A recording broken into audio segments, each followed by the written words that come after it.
দুই বন্ধু হারাধন আর যুধিষ্ঠির। যুধিষ্ঠির ছিল সত্যবাদী, হারাধন ছিল মিথ্যাবাদী।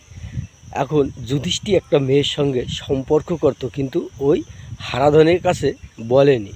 এখন হারাধন যুধিষ্ঠির ফোনে কথা বলতো, ওই হারাধন তাই শুনে একদিন জিজ্ঞাসা করলো, বন্ধু তুই কার কাছে কথা বলিস বা কার সঙ্গে প্রেম করতেছিস, আমাকে একটু দেখাবি? এখন যুধিষ্ঠির বলল, ঠিক আছে দেখাবো।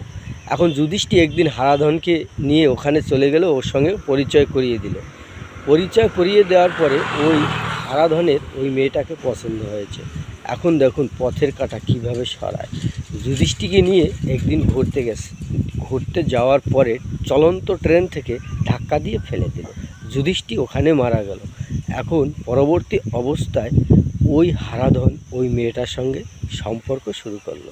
এই দেখেন, শত্রুর ভয় করবেন একদিন, আর বন্ধুর ভয় সব সময়।